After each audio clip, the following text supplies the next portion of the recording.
All right, welcome to the latest episode of I always start laughing. I just got to get into it. All right, welcome to the next episode of T York Politics, a Golden Globe award-winning podcast where we discuss all things New York City politics, Black culture, gay culture, You all have of to it. stop lying. There's no Golden Globe. You got to manifest the things that you want in this life. Shit. Like, I thought we was about to get nominated for something. hello. Just for the last episode, for real. He's back. There's not a pole in Miami that hasn't felt his touch. He's sexy, he's smart, and he is the owner of the hottest Substack on Beyonce's internet. Come on. Libre Vida. Everybody is Jay. Yeah. What's good? You like that intro? I love that intro. That was That fire. was so much better than last time. Gosh, The girls were calling me yes. out for the intro last episode. My mom actually called me and she was like, "Why would you intro that boy like that?" I felt the love. I appreciate Yes. So happy to have you that. How back. y'all doing? We're chilling. Good. It's a lot going on. Yeah, it really Like, is a lot. going. the Lot world, going on. I don't know. Putting this episode together where we were like discussing what we were going to talk about, I just was like, I actually wanted to quit because I just was like, it's just too much is happening. And I just was like, I don't even know what to talk about. But yeah, it is a lot going on. Go ahead. I think we should start with, is his name pronounced Khalid or Khaled? Like I DJ literally Khaled. was going to ask that. I feel like it's Khalid. I think it's Khalid. I feel like it's Khalid too. I It don't sounds think more that he would want to Afrocentric. be affiliated with DJ Khaled either. Yeah. Yeah. But so I don't know if y'all saw, but on Twitter, the black gays, the queers, the they thems were up in arms because Khalid, after being outed by his former boyfriend Hugo, is it Almonte or something like that? Mhm. Hugo something, a queer Spanish boy, that he released like a new visual that has a new aesthetic to it that he hasn't done in the past prior to being outed. And this one, he's like moving a little bit. He's giving... It's his gay boy music. It's his gay boy he's era. Out now, He's out, so, like- he's doing his gay boy music. He gave And- a little body roll. He gave you know a body what I'm saying? roll. He gave a quick little choreo. It's giving like Britney, like Yeah, kind I of like that. And the gays were not happy about it. Like, I didn't understand all the discourse around this because I'm just like, what did y'all expect him to do? Like, he's gay. He's gonna sing and write about gay stuff now that he's out and people know about it. So I just feel like this makes sense to me. I guess my thing is like, you can't please anybody in today's age on Yeah. social media. And so had he not come out and done like his very authentic, what I'm observing as being authentically him, they would have read him for like being closeted or being like hyper masculine or like not being authentic. So it's just like, either way, the gays are always gonna have something to say, and it's really fucking annoying. And it sucks also because like everybody gonna have something to say. So you would like to think that like the queer community, especially like the black queer community, would be behind him in that regard. Man. And so it kind of sucks that it's not. Mind you, I just listened to the little 15-second teaser like right before the episode. It was cute. Like, it was I thought cute. so, He too. looked good. You know what I'm saying? He had like all black love interests. I thought it was cool. And then Hugo was hating under his comments, right? Saying no sex the girls appeal. actually, I do appreciate this. The girls did drag him all over Twitter. Good, Oh, 'cause he said Hugo's there was He no said there was no sex. sex appeal. Yeah, they dragged him for filth, which I thought the really video was enjoyed. sexy. I Like, thought it was cute. whether yeah. Khalid is your type or not, like, it was a quality like teaser, and I'm excited to see the video come out. I think it had sex appeal, and I feel like the only reason Hugo said that is because he think he's sexy and his music his music sucks. Excuse me. No, it does. Yeah. Okay. Because he will make music himself, and I've heard that before, and I was like, oh, I do agree. Like, I don't think Khalid has sex appeal. Not to me, but everybody is just like, everybody has their own thing, what they're attracted He's to. sexy to somebody. Yeah, exactly. I don't think he has sex appeal as an individual, like me as an individual towards him as an individual. Yeah. But I same. thought the video teaser was sexy. Like, I thought it was cute. Like, I liked agree. it. Yeah. Well, I'm happy that he's out. I hope he's having a good experience. Despite the circumstances. Yeah, because the community is also nasty and not fun at times. So I hope y'all are nicer to him, and y'all welcome him a little bit better than y'all have. And I hope he's not online reading the comments, because I know also that. So I did see an exchange between him and Destin Conrad, who is a new emerging Black queer artist. You like Destin, right? Did you send me his music one time? Yeah. Destin's really dope. He just released a jazz album called Whimsy. But I also really liked, and I can't remember the name of his other project. That's what was my introduction to him. Colorwave. But what was that? Colorwave, I think. That's his first one? I can't remember. But some folks were saying like anti-Khalid comments and were like, well, stream Destin Conrad's music as like a distraction from or a segue to just. But then did you see that it became this whole conversation about colorism? Oh, because Destin made it that way. He was like, he basically inserted himself and was like, don't say stream my music when there's space for all of us Black queer artists to be successful. Like, I benefit from colorism. So that's a whole different experience. Like, Khalid is great, and we're friends. So and they were showing each other love on the comments. But I thought that was very insightful of Destin in that moment to take away light skin privilege or centering in the music industry, which regardless of sexual orientation is always gonna be the case. Hella prevalent. Yeah. No, I've met Destin once or twice out, but I don't know him for real. But I think that was a great way to respond, because chef's yeah, absolutely. Because you know what, you're right. And while I think Destin is a great artist individually, regardless of the other stuff, I think it's really self-aware and supportive to respond that way too. Definitely. To Khalid, so. And I'm looking forward to a collaboration. So that would be hopefully, fire. I think that would be really dope. Shout out to Khalid and Destin. Yeah. I was gonna say, I wonder if he's on the album. He might be. Now, it's nothing. Also, I'm looking at Jay's chain, and I'm like, I really like this chain. Thank you. I gotta stay shining. Bling bling. Also, what I was gonna say, I haven't listened to the Khalid song. I'm going to on my way out of here when I'm bumping to the train. But I heard it samples Britney Spears. I think cool. That was the vibe that I got. Yeah. So I think that's a good sample. I don't know what Britney song it is, but yeah, this is the music is for the gays. We need more positivity in the world. And I'm just saying, he was outed. Can we support my man?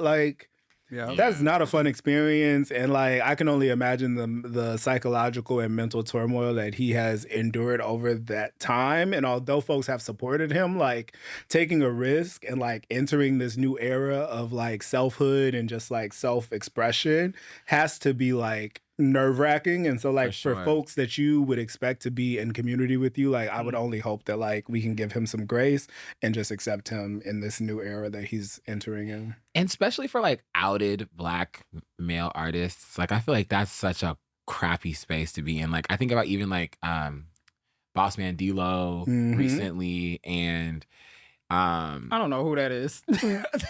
He's a rapper. Okay, me neither. I was just Oh, he's a really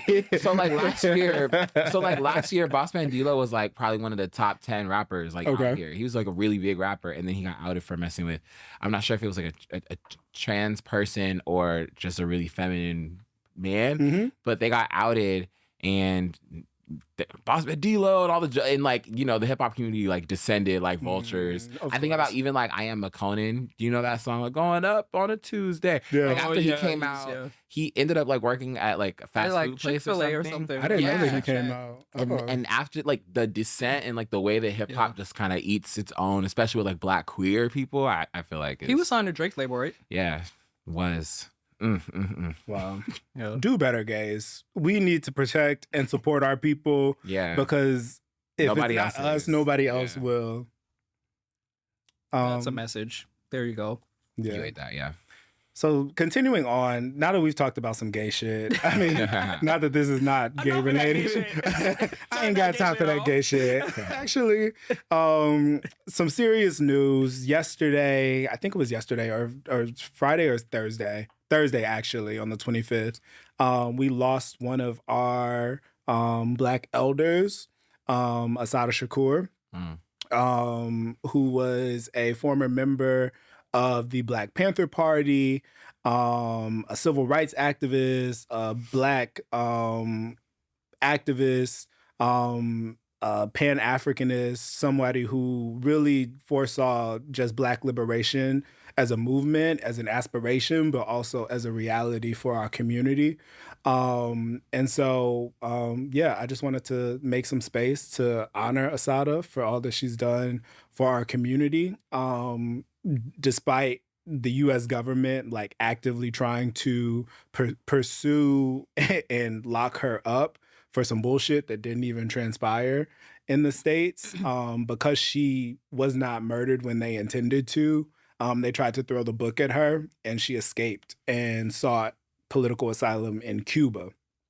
And Cuba did their thing with protecting her, and providing her safety, even however many years, 20, 30 years later, when the FBI more recently during Obama's administration tried to put another, like, not hit out, but another, what's it called?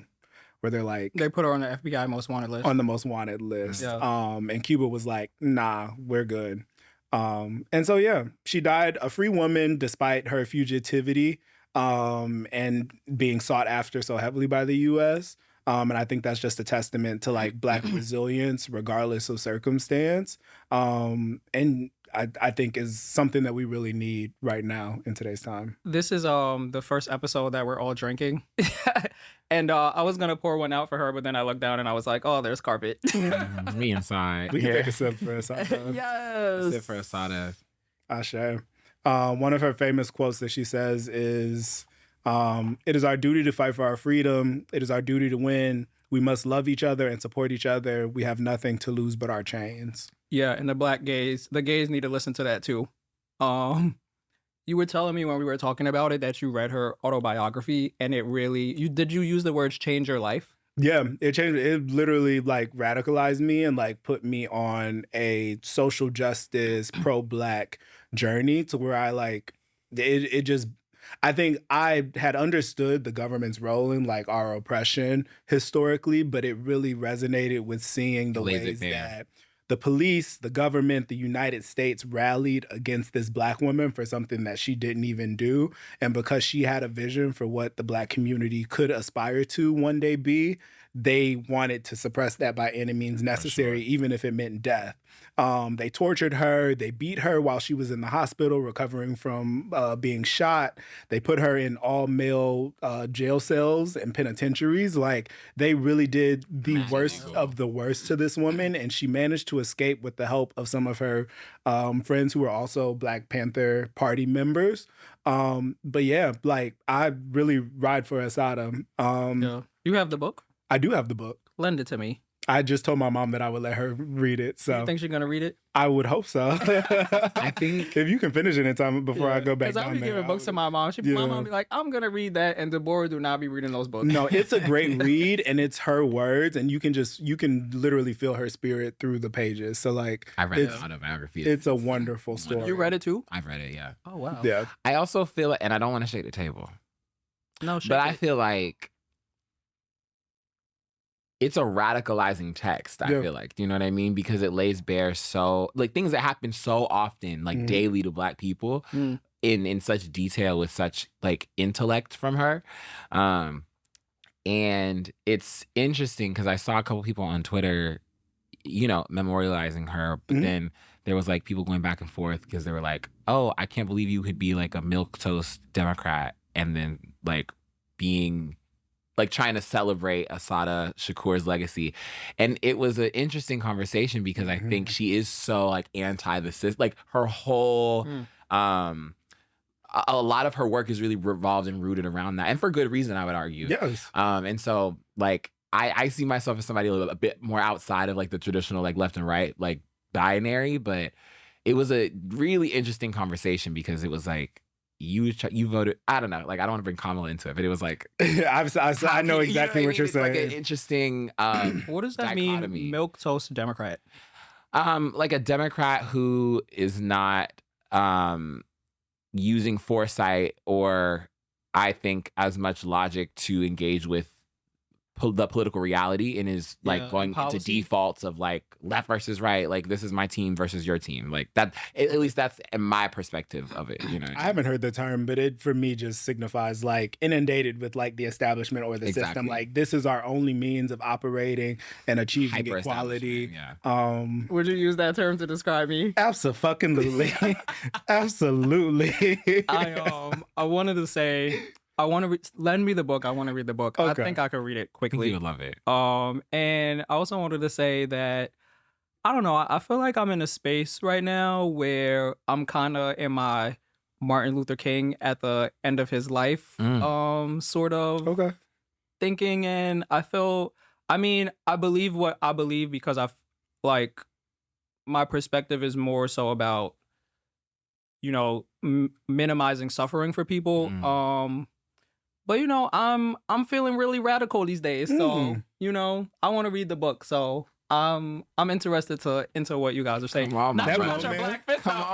No, for real. That moment when you read and she's just like, and she shows up in Cuba and she's like, I made it, and she speaks to her daughter and she's like, I'm good, I'm safe, like they're not gonna be able to touch me. Like it's just like liberation away from the people who have wanted the worst for you in the worst ways. Like I can only imagine what that feels like, even though she was heavily sought after.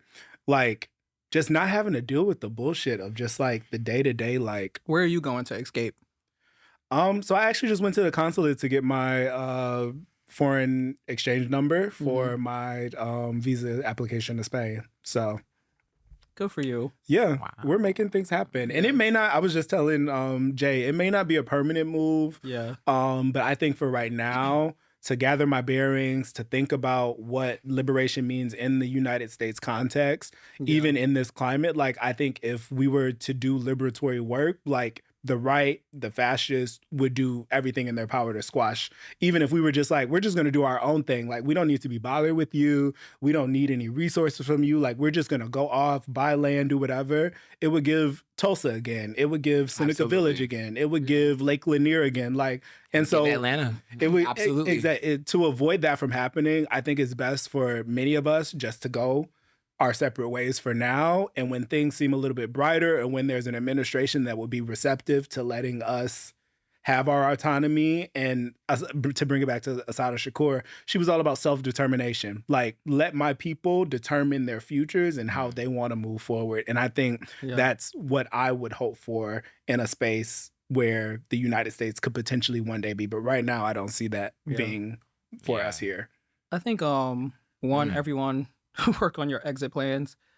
But I feel like we talked about it before, but right after the election, I was really distraught. And I did live in China for 4 years. So I have lived in another country.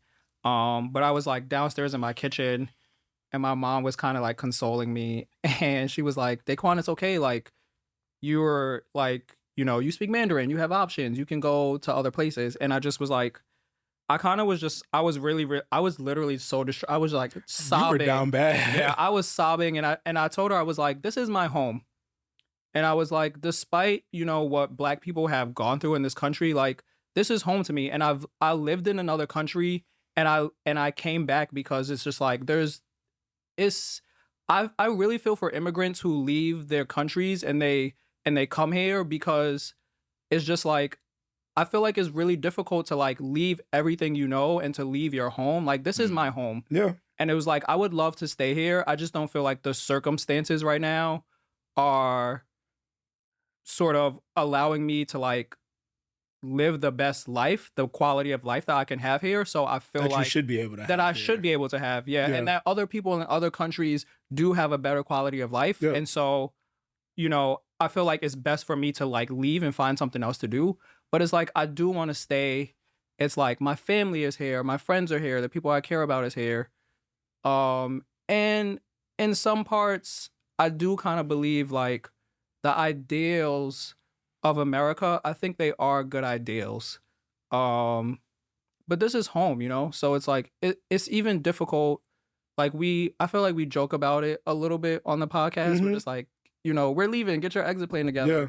But it's really tough to like, also now that we're in this political situation, it's really tough to just like have to figure out a situation to like leave your home. And so that's also kind of like where I'm at in the thinking of it. And for me, I think it's difficult to leave home, but like, when is home too toxic enough to stay? And like, when do we get to a point? I'm like, who said, and when does it becomes Jasmine Masters? And when does it becomes a time when like it's really like time to throw the baby out with the bathwater? Like, That's you know what Jasmine what? said? No, I'm saying that, but she said, and when does it become? Oh, when does it become? Like, just bad grammar. But literally, I'm saying like, if they want this country so bad and want to drive it into the ground so quickly, let's let them. Yeah. Let's let them have it. Let's let them do their worst. And I know that this is like not the most PC approach, because there are other people who have indigenous land rights to this land, some Black folks included. But I think if they want it, let us allow them to run it into the ground. Yeah. And once they see that we were a benefit and not a detriment to the quality of life in this country, then we can come back and they're like, boom. Also, here are your demands. This is what you want. This is what you need. Go for it. Also, I don't mean to laugh because it's not funny. Dude.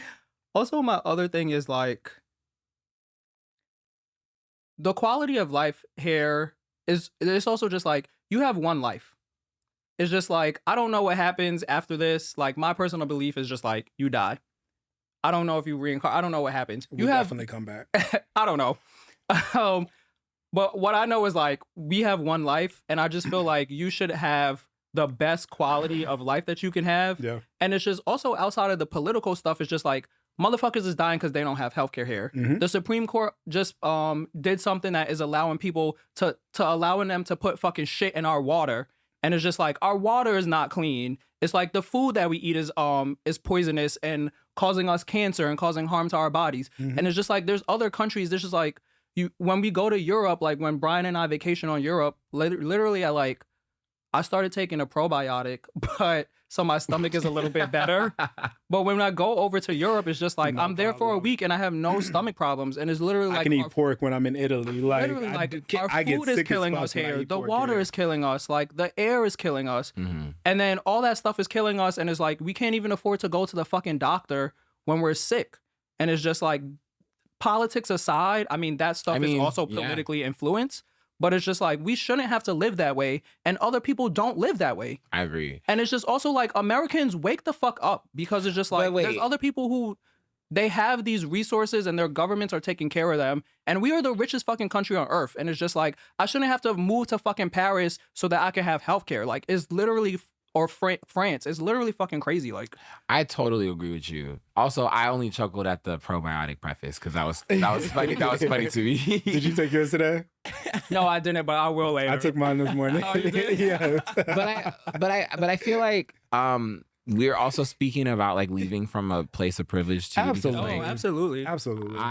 I've never been to Europe yet, and I've been to a lot of places in the Caribbean. I've been I've been off of the continental U.S. like quite a bit. And I think for me, like when you were speaking about the U.S. being home, I really, really resonated with that. I'm also like a Taurus, and I'm kind of stubborn. And I feel like, none of y'all hoes gonna push me out of where the hell I'm at personally. Sure. But I do respect where y'all coming from. But I also think like, I'm not from the South, but my family's from the South. Like my dad is from Atlanta. And I think about, it's like almost 30 million Black people in the South. And a lot of them are not getting quality paying jobs. A lot of people don't have like the means and access. Like a lot of them don't even have like passports. And so like the access that there is to travel and stuff is, and to even understand, I guess, like that the world or an experience could be better is not even there. Yeah. But then also I'm of two minds, because then it's like, if Trump is trying to make having a passport required for voting, that's even more disempowerment in the long term. So it's like, it's such an interesting conversation, because I think there's value to that, but I don't think it would have the impact it needs because not enough people have the means to do that. For sure. But no shade. My perspective, like my mentality right now is like every man for himself. Because if we get to a point where it's just like, it's not safe to be here no more, it's just like, it's every man for himself. It's just like, I'm grateful that I'll have the privilege to be, if I want to pack up and leave, I can do that. Absolutely. But it's also just like, there's a lots of people who have done the work to try to get y'all to vote. And it's just like, y'all got us in this situation. And we could have not been in this situation to where we could have been in a place to stay here and do more work to, you know, make things politically better. But we're literally in a situation now, and we're going to talk about it a little bit later, but it's like, we are spiraling towards fascism. And it's just like, you all allowed this. I think it's been here. We're in fascism. Yeah. And you all allowed us to be here. Yeah. And there are tons of people who have done tons of work, including myself, because I worked in politics. And it's just like, I go out to the Bronx and literally like we're doing voter outreach and people are like trying to beat me up because I'm asking them to vote. So it's just like, no shade. Like, I love all black people, but it's just like, and it's not just black people. I really put it on the white people as well. The poor white people, it's really on the white people because they are the majority. But it's like, y'all got us in this fucking situation. And so it's just like, right now it's just like, what do I have to do personally for me? So like, I want to live as long as I can and have the best quality of life. And so like, I'm going to take care of myself. Absolutely. And if I got to pack my shit up and leave so that I'm not taking off to a concentration camp or whatever the fuck is going to happen here, that's what I'm going to do. Absolutely. No, I feel you. And I was telling you before we started filming, I just feel like I had too much work to do here still. And I feel that's just how I feel personally. And I have too many ties here. Like, my family's like, even my mom, who's not from the continental US, is from like a US territory. So it's like, you know what I mean? Like, there's no way that my destiny and like my family's destiny is not intertwined with it here. And for me, because I feel it, I respect all that. But for me, I just feel like I gotta write it out here. It's so real. I get it. And everybody's circumstance is different, you know?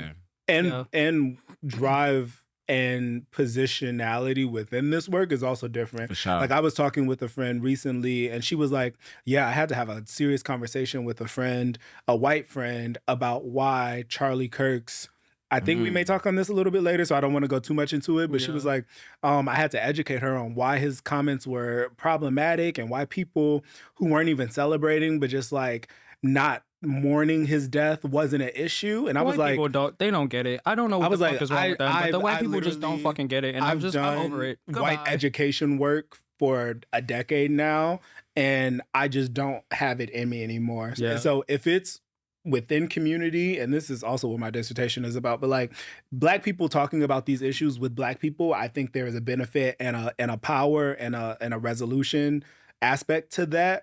Having these conversations, and again, to bring it to Assata, she's like, we've never gotten nobody has ever gotten liberation by appealing to the moral senses of their oppressor. Like, that's not how things work. Either you take it, you fight for it, or you build it amongst your own. And so I think that is the strategy that I lean towards, which is why leaving also is appealing to me, because right now it seems like the only work that it has value to anyone is by appealing to the moral senses of the oppressor, or educating white folks on why we need DEI, why we need affirmative action, why police brutality is bad, why not mourning Charlie Kirk isn't a problem, why Donald Trump is an idiot. Like, we have to do all of this education work, which completely sidetracks the actual developmental self-determination, liberatory, freedom work that we could be investing in. My personal opinion is we got distracted by the ideal or the aspiration of integration when liberation should have always been the goal. Facts. I agree. And so working with white people, dealing with white people, that's nonsense. Like, that's distraction for me. Also, another thing, like, that work is exhausting. And I also think that work is not for everybody. I think some people have the stomach for it. And I think it's impactful and important, right? I think some people have the stomach and ability to do that easier than others. And I respect people's positionality in that. I just want to say, the work in general, I just think it is exhausting. I think no matter who does it, it's exhausting. And I also just think white people be bullshitting. Cause you know that one clip with that white lady who is like a civil right, she's like a racial like expert or something. And then she Jane, asked, what's her name? Yeah. something, and she asked the room of white people would they want to trade places with black people. They know exactly what the fuck is going on in this country, Absolutely. and they know how they treat us, and they know our circumstances in this country, and they would never trade places with us. So it's just like, why the fuck are we doing work to educate them when they know exactly what the circumstances are? And it's just like, you putting us through all this bullshit, and you making us jump through hoops. It's like, why the fuck am I wasting my time and being exhausted to educate you on something that you know exactly? You would never trade places with a black person. So why would I even have to like open up and waste my fucking time and use my breath to educate you? Because it's a waste of my fucking time. And it's just a part of it. Like, they know what the fuck is going on. Yes, Daquanisha. No, I absolutely agree. And so that is why you was going off. You was feeling that. Yeah, you Because felt I'm just that. like, one time I had a coworker like during the George Floyd stuff, and we literally were having this whole discussion, and he's just like, "Oh, I didn't know black people were going." I mean, I'm just like, bullshit. I'm like, bull fucking shit. Like, you would never fucking trade places with me. You But know is that exactly not what the fuck is going on. historical tactic of white supremacy? Because wait, I also don't think wanting to trade places is a synonym for understanding the plight or positionality of black people. I think a lot of white people just don't think about it. If I'm being honest, like I really truly think a lot of white people They just don't don't have think to about think it and about don't have to think about it. And I think on a national scale in this country that's like separated in the way that it is, that's really intimidating. I get that. But my point is the understanding. It's just like, if you understand the circumstances of another person and you would not choose to choose places and become that person, you understand what's going on in their life because you understand that their life is difficult and you wouldn't want to be that person. I think there's a few different types of white folks. I think there are white folks who don't have to think about it, who don't have to and do not think that's it. Who don't have to and do not think about it.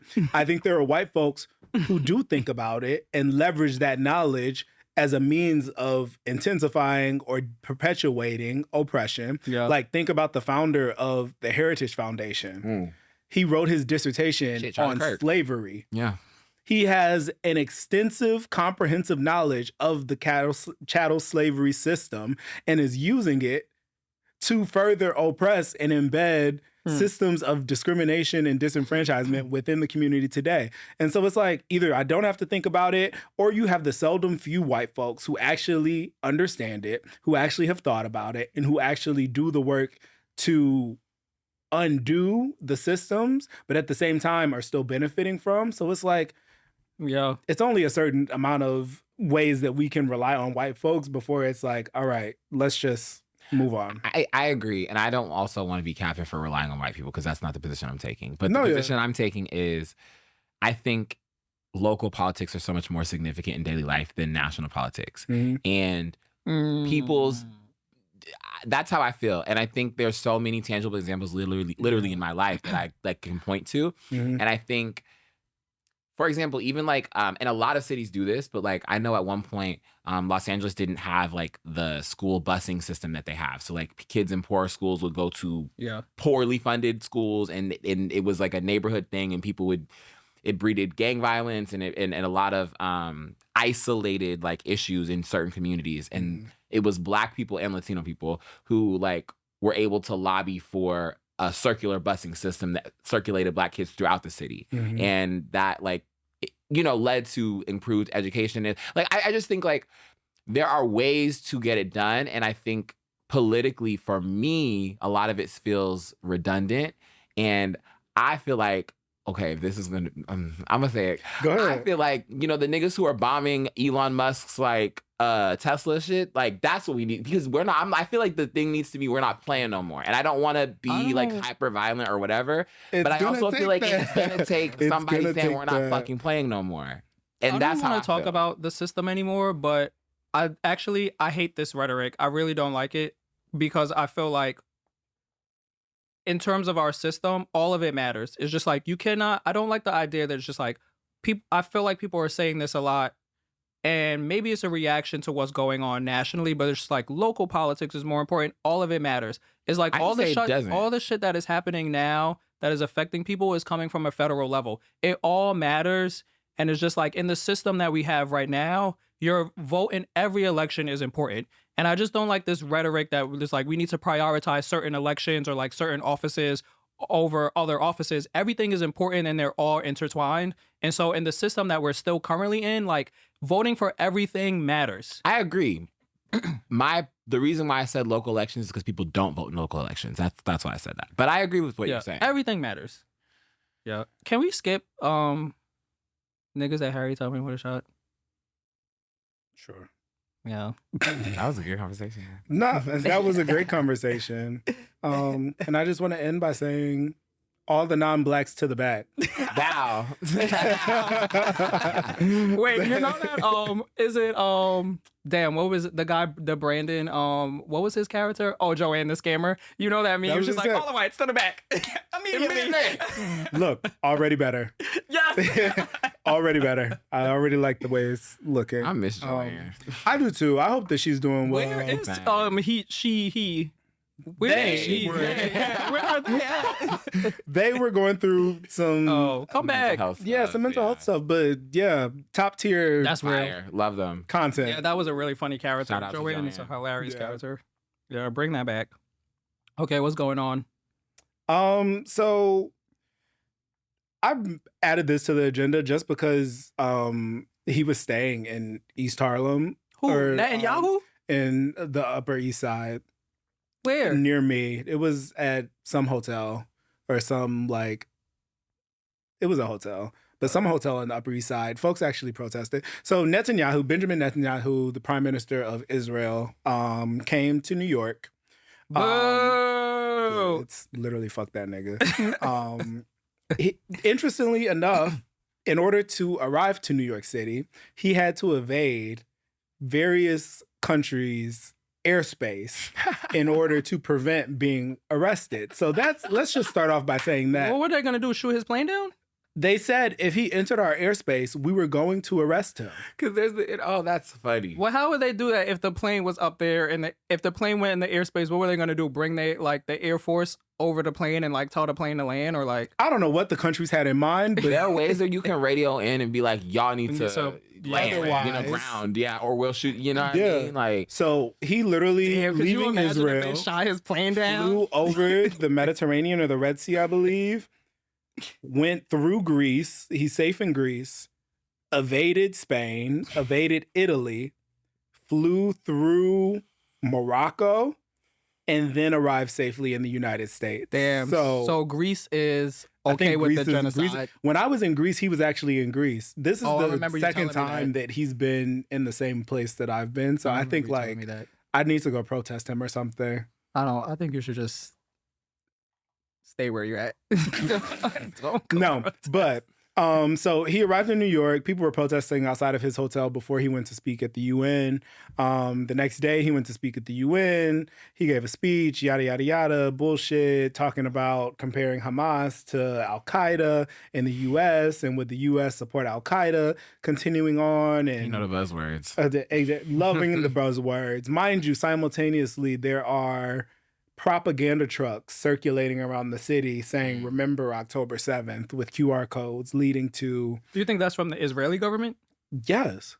Oh, that's so weird. You think the Israeli government or just American Zionists? So I have my own thoughts about the connection, the relationship between the U.S. and Israel, but that's for another podcast.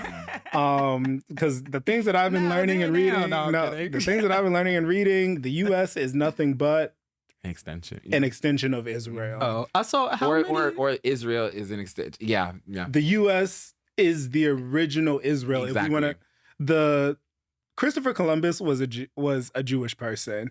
Most of his... This is that tweet thread that you tweeted the other day. How many tweets was on that thread? It was at least 10. Okay, everybody go look at Brian's tweet thread. No, deadass. Christopher Columbus was a Jewish man. Most of his crew were Jewish converts because they were trying to escape religious persecution from Spain. A lot of the folks that came on the Mayflower were Jewish and hid their religious identities because they did not want to be associated with did you read this at? Religious primary sources. Okay, I have to look this up. No, deadass. I literally it feels very conspiracy theorist. It's literally research and historically backed. I just think it's so unfortunate that Netanyahu and Israel's actions are increasing anti-Semitism around the world. But speech that's countering the actions that are being taken against Palestinians and Arab people in the region are being condemned as hate speech. It's like, it's kind of a mind fuck. I feel like I'm being gaslit on a very governmental, like industrial level. Some things that I learned in reading some of their religious texts, they have the Talmud, religious texts? Judaic religious texts. They have the Jerusalem Talmud, which is like compromised of their Torah. And in that, it states that any disparaging speech against the nation of Israel is considered to be gravely a grave transgression. So like imposing your religious views that speaking against your country is a transgression has absolutely nothing to do with me. And so framing it as anti-Semitic, as opposed to saying we believe this in our religion, therefore it's a problem for us, but putting it on as a problem for you is insane. That text needs to burn out. I'm telling you, like, I literally spent a weekend diving into this and just like exploring religion in general. Their religious beliefs frame a lot of the views and perspectives around their treatment of Palestine in terms of the Holy Land, in terms of people speaking out about Zionism. Like it's all wrapped up in the Judaic belief system as opposed to being a reality of the circumstances and situations. And it's sick. No shade. Like, I'm tired of all of this conversation about Israel and Palestine. Yeah. I'm just tired of it. I'm exhausted of it. I don't condone the genocide that's happening. Like, I think Netanyahu is a bastard. I don't like what's going on. But I just like, I'm just tired of, there's just so much going on. I'm just like, it's been 2 years of nonstop violence. Every 8 minutes on the hour, every 24 hours, there is a bombing or a death in Palestine. And not to mention that is not the only genocide that's taking place currently. Like Sudan, there's also violence taking place. I think there's a couple of other countries in East Africa or the continent of Africa itself. So like Palestine. Fuck Apple is fuck that new iPhone. If you got it, I'm looking at you sideways. I seen a nigga on the train. I looked at sideways today. And they breaking also. How like can you tell the iPhones apart? They got a new camera. The new, it's that orange one. It's you know what I mean. That's the thin one. It came out already? Yeah. Yes. And it's breaking. Yeah, people are it's pissed. September, right? Yeah, they usually come out in September. I was gonna say, I was at the UN maybe like last week or 2 I saw weeks you ago. post that. Yeah, I was at you the had a good UN. experience. And no, I just wanted to say there's this thing in the UN where they have the ongoing like wars that are happening or like conflicts in certain countries. I just thought that was interesting. It just was like the wars that are currently happening in the world. I know there's a lot of focus on Israel and Palestine or Palestine, but there's other genocides and wars and conflicts that are also happening. I just want world peace. Same. So a lot of the delegates actually walked out in the middle of his speech. Did you see Trump's speech? I don't where really he couldn't watch... say acetaminophen? I just try not to It was that speech, right? I know what you're talking about. I have no idea what speech he's talking about. His speech at the UN, I don't really listen to him because I just his voice just boils my blood. But idiot. I saw like a little clip of it, and he was literally he was talking about how he was making a bid when they were like building or redoing the UN, and he was making a bid.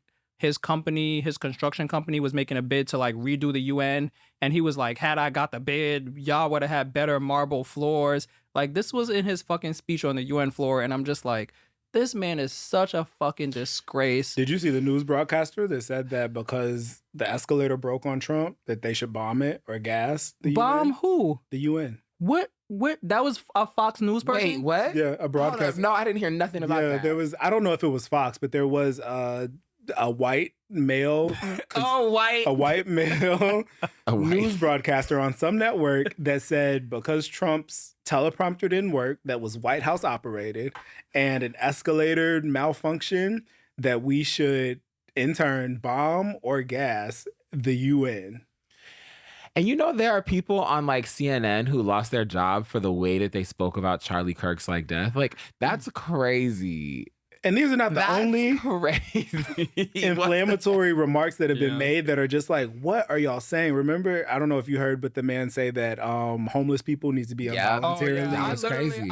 I didn't want to go into that, but I was gonna make that my dumbest shit. But then the other things have been happening, because I think that was maybe like 2 or Yeah, that was several weeks so ago. fucking disgusting. So like the right just continues to get to say, and this also goes into some other conversations, but they get free will or freedom to say whatever the fuck they want to say, and it's protected by free speech. But then when folks have contradictory views, opposing views, or just like, in my opinion, the right views to have, it's like, oh, well, you can't say that. Oh, we're calling your place of employment. Oh, we're sanctioning such and such. We're getting you fired. And it's like, come the fuck on. So But I think a lot of that, and I think it's really interesting in the United States how you see that dynamic happening with like people who speak against anti-Black stuff, but also people who are like anti-Palestinian get their platforms snatched away immediately. And I think it's because of the inherent like connection between like European imperialism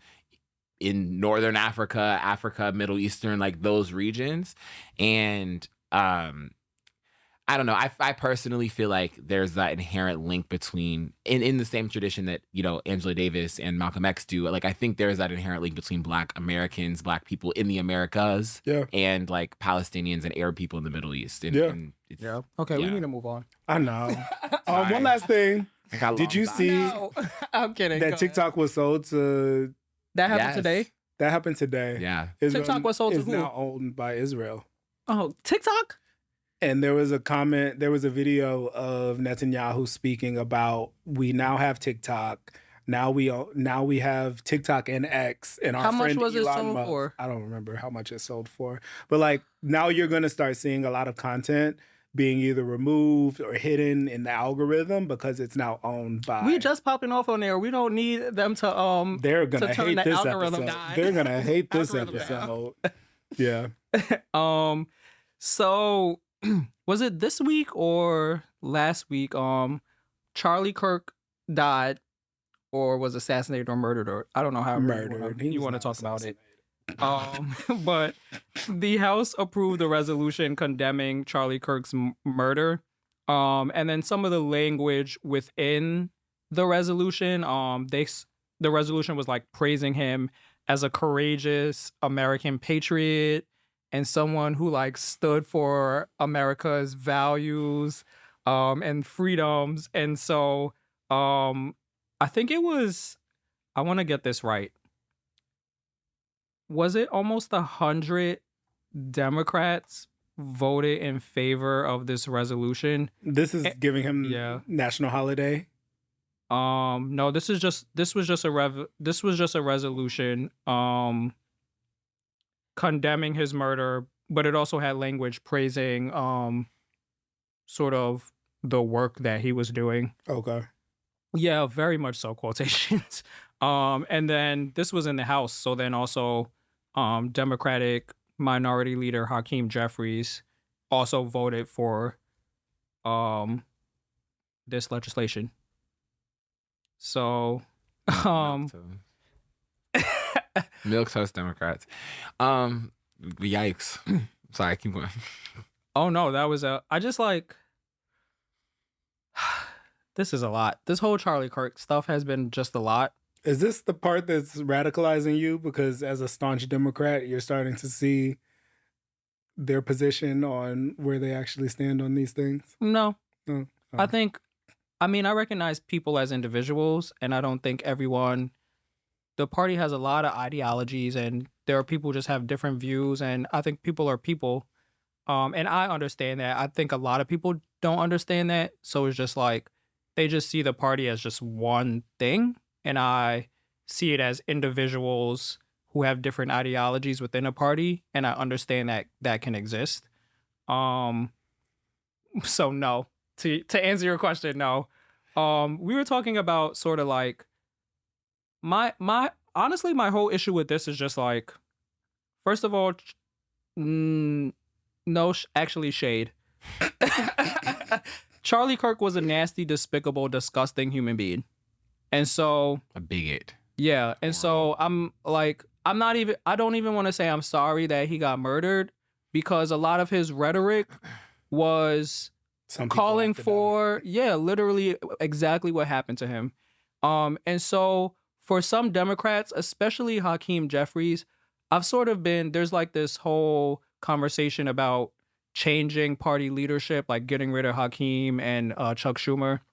And I've kind of just like been sort of like whatever about it. But this kind of pushed me towards thinking that they need to go, because I just feel like as a black person, the despicable, nasty, disgusting shit that Charlie Kirk has said about black people, for you to vote for a fucking resolution praising his work and calling him an American patriot. I get the part of condemning his murder. Yeah, I understand that.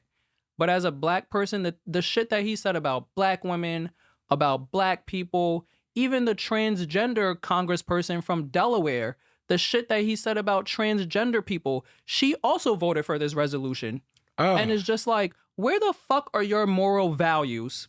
When people are fucking disparaging the communities that you belong to, this person has a whole career on hate speech. The shit that he said about black people, about women, about transgender, and you as a black person, as a woman, as a transgender person, are gonna vote for a fucking resolution that is in praise of his calling him a fucking American patriot? Like, where is your backbone as a person? As he was, right before he got killed, he was speaking about gun violence in the United States and the amount of transgender people committing this gun violence, which is in the, decimal percentages. Yeah. But, yeah, man, I feel like for me, it was really bothering me how people were criticizing people's reaction to Charlie Kirk. Like, I can understand if you are a right-wing person and you're like, oh my God, he's dead. Like, that's crazy. Your reaction is valid. But I think it's also valid for people to say, fuck him, and he was a bigot, and they don't want to really engage with any of his work, and that the world is a better place without him. Absolutely. I made a video basically saying, I feel bad for those who knew him and who were around him and loved him, right? Because it was a gruesome thing to see. And I think that was like a hard thing for people to, just kind of see. But I couldn't just leave it there, and I had to contextualize it with, but I am not sad that he's gone, because I think he is a despicable person in all of these ways and has actually been damaging to society in a lot of ways. Yeah. I gotta go back the right to feel how you want to feel. And I'm getting clapped on talking about I'm being hateful and stuff. And I feel like I was very respectful. So I gotta go back and watch the video. But my thing is that I personally choose to not have racists and bigots in my life. So it's like his wife, his friends and family, what he stood for and what he was about. And you also made a choice to have him as a husband, as a friend, as a whatever in your life. I personally choose to not have those type of people in my life. And so you made a choice to be around a bigot who was, his rhetoric literally called for the thing that happened to him. Absolutely. And so me personally, I don't have no sympathy for them. I think it's a lot more people than we think, though, unfortunately. But yeah, no, I agree. Yeah. I'm also just like, I want the Charlie Kirk. I cannot pronounce his name. The Charlie Kirk. Charlie.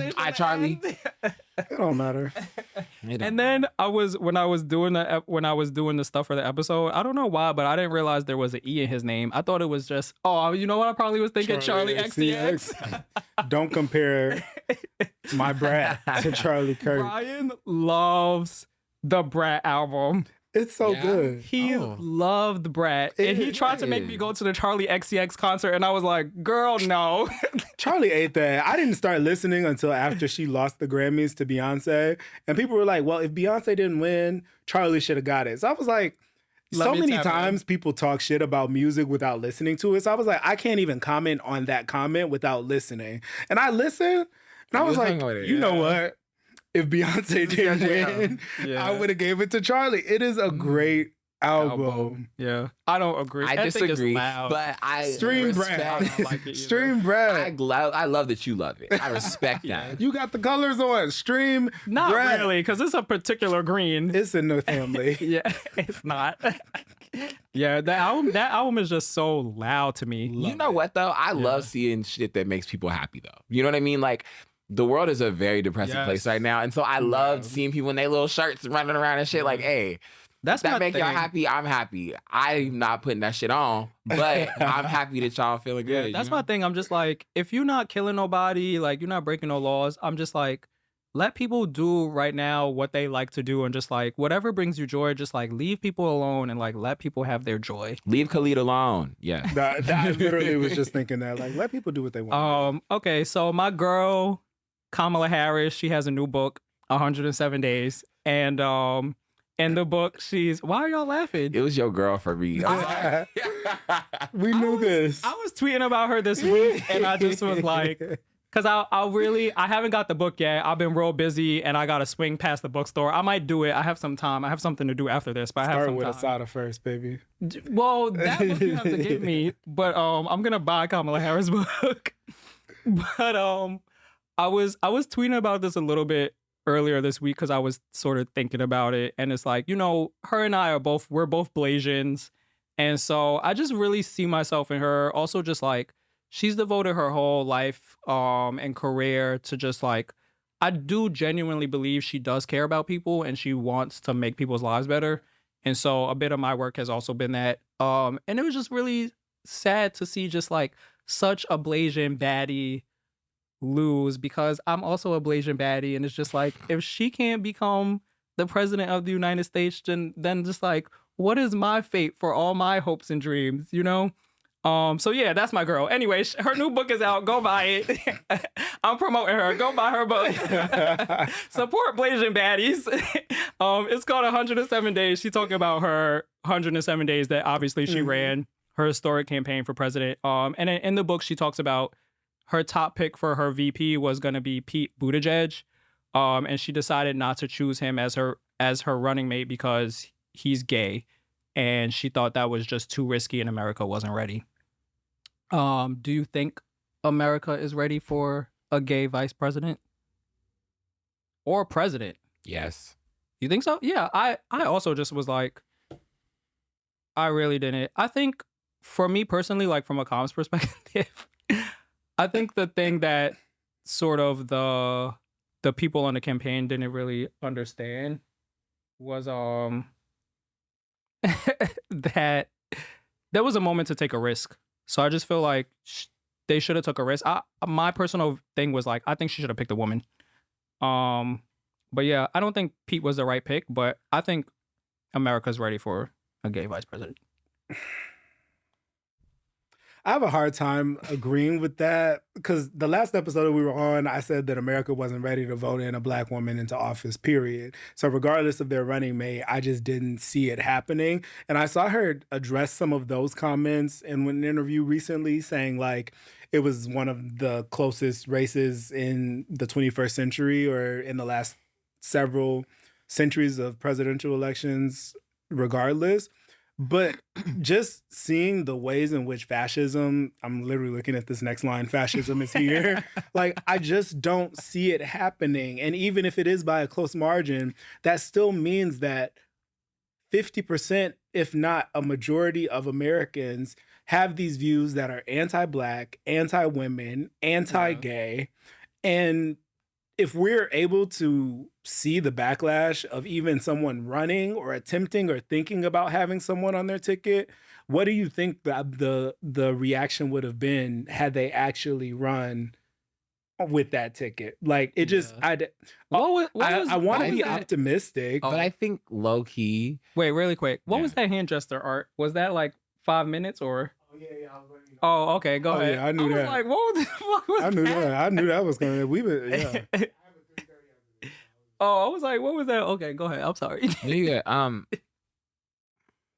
I forgot what I was saying. It's okay. Oh, sorry. It's okay. I was talking about being realistic, about black women running. Oh, yeah. I was going to say, ultimately, I do think it has a lot more to do with policies that you're pushing and policies that you're like laying out as your foundation. That's what Buttigieg said.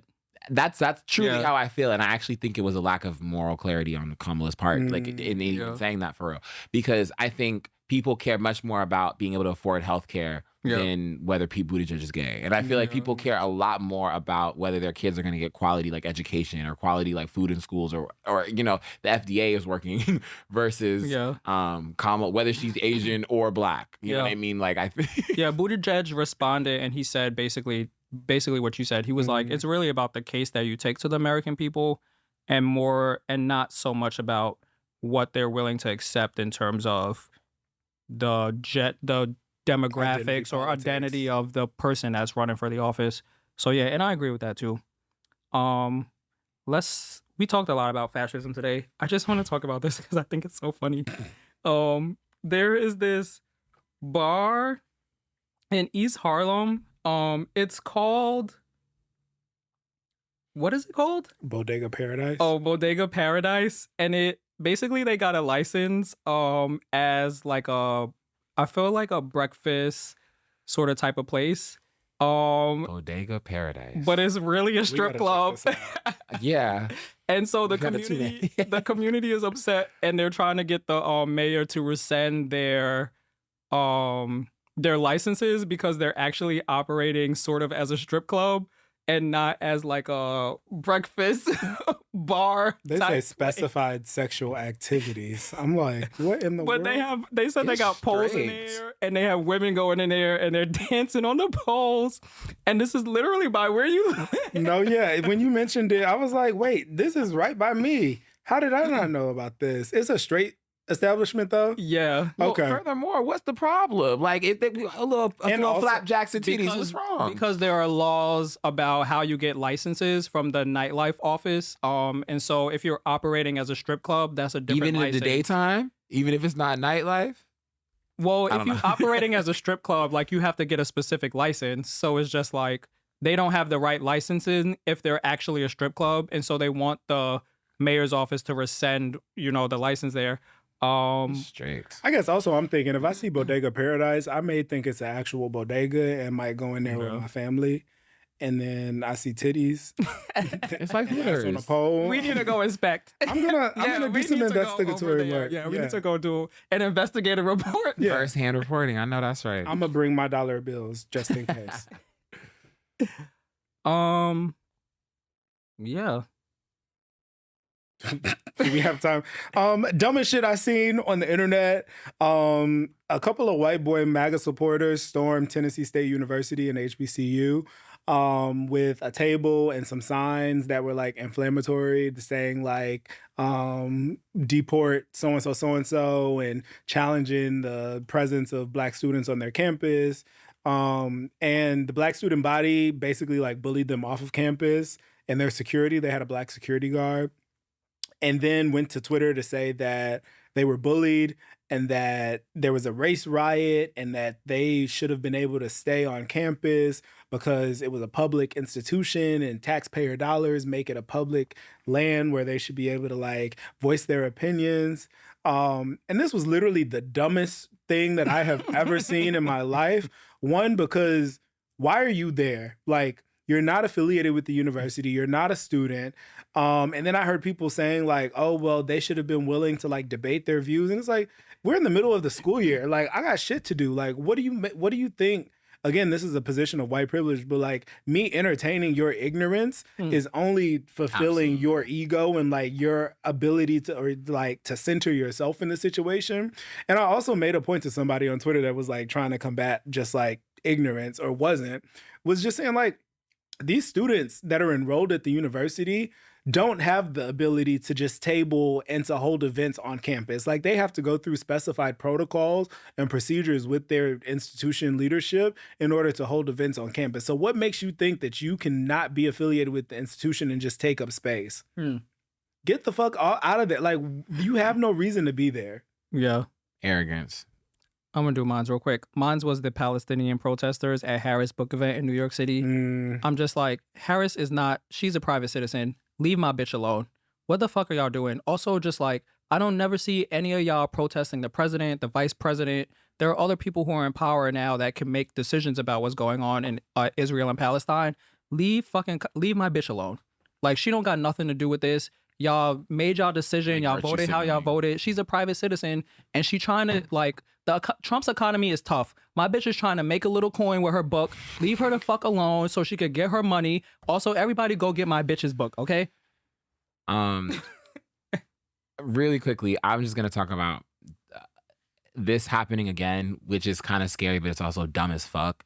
Donald Trump is sending troops to Portland because from the Department of War, he's sending troops to Portland because it's a liberal cesspool that is crawling with Antifa and all of this violence. I don't know if y'all have been to Portland. Portland is very chill. Portland is like it's weird, calm city with, white people who, dye their hair pink and got Black Lives Matter in their window. Like, you know what I mean? Like, it's really a calm place for real. And it's just, to me, another example of his dumb ass extending, like, power that he doesn't have. But, yeah. I'm glad that you mentioned that because it's continuing. And low-key, I mean, I'm kind of indifferent about Kamala, but she kind of warned everybody, like, he's going to send the military after you. I got to check my blood pressure after doing this show. Sometimes I'm going to check my blood pressure the next time because I feel like this show just raises my blood pressure. Just like, honestly, talking about some of this shit, I'm just really over it. Lord, yeah. There's so much going on. Okay, well, that's our episode. Thanks for tuning in. Don't forget to like, subscribe, comment. Follow us on TikTok, YouTube, Instagram, whatever. I think the people would be at us because I just be putting subscribe on the thing. Like, is there a better way to encourage people to? Yeah, subscribe to YouTube, subscribe to Apple Podcasts and Spotify. Yeah, well, I'll just say it again. Also, comment if you disagree. Comment if you disagree. What you think? Let's talk about it. And if you think I'm cute, comment too. Ow. You do that anyway from the account, so you do that anyway. Okay, bye, y'all. Bye.